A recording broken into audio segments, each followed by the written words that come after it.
പ്രാധാന്യം കൊടുക്കുന്ന രാജ്യമാണ്. കൃഷിയാണ് നമ്മുടെ രാജ്യത്തിന്റെ പ്രധാന മേഖല. അപ്പൊ കാർഷിക മേഖല കഴിഞ്ഞാൽ ഏറ്റവും കൂടുതൽ മനുഷ്യർ തൊഴിലെടുക്കുന്ന വ്യവസായമാണ് ഇന്ത്യയിൽ നിർമ്മാണ വ്യവസായം. ഞാൻ ചില സർവേകളൊന്ന് ഓടിച്ചു നോക്കിയപ്പോൾ കണ്ട ചില കാര്യങ്ങൾ നിങ്ങളോട് പങ്കുവെക്കാൻ ആഗ്രഹിക്കുക. Periodic labour force survey PLFS വളരെ പ്രസിദ്ധമാണ്.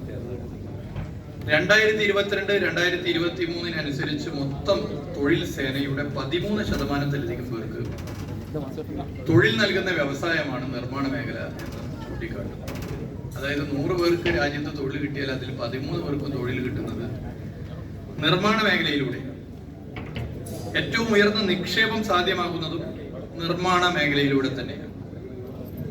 ഏറ്റവും സാധാരണക്കാരനായ മനുഷ്യൻ മുതൽ ഏറ്റവും മുകൾ തട്ടിലുള്ളവർ വരെ നിർമ്മാണ മേഖലയുമായി ബന്ധപ്പെട്ട് തൊഴിലെടുക്കുന്നു എന്നുള്ളതാണ്, പ്രത്യക്ഷമായും പരോക്ഷമായും തൊഴിലെടുക്കുന്നു എന്നുള്ളതാണ് കണക്ക്. ഈ പശ്ചാത്തലത്തിൽ വേണം നാം നിർമ്മാണ മേഖലയിലെ മുന്നേറ്റത്തെ വിലയിരുത്തുവാൻ. സാങ്കേതിക വിദ്യാ വികാസത്തിനനുസരിച്ച് ഏറ്റവും വലിയ മാറ്റങ്ങൾക്ക് വിധേയമായി കൊണ്ടിരിക്കുന്ന മേഖലയാണ് നിർമ്മാണ മേഖല. അപ്ഡേഷൻ എല്ലാ മേഖലയിലും അനിവാര്യമാണ്. എല്ലാ മേഖലയിലും അപ്ഡേഷൻ ഇല്ലാത്തൊരു മേഖലയില്ല. രാഷ്ട്രീയ പ്രവർത്തനത്തിൽ പോലും അപ്ഡേഷൻ. അപ്പൊ അപ്ഡേഷൻ ഏറ്റവും വേഗത്തിൽ നടക്കുന്ന ഒരു സെക്ടറാണ് കൺസ്ട്രക്ഷൻ സെക്ടർ. അനുദിനം എന്നോണം പുതിയ നിർമ്മാണ രീതികൾ വരികയാണ്. അത് രൂപകൽപ്പന മുതൽ എല്ലാ മേഖലയിലും നമുക്ക് കാണാൻ വേണ്ടി സാധിക്കും. പരമ്പരാഗത നിർമ്മാണ സങ്കല്പങ്ങളിൽ നിന്നും മാറി നൂതനമായ നിർമ്മാണ രീതികൾ ഇപ്പോ വ്യാപകമായി കഴിഞ്ഞിരിക്കുകയാണ്.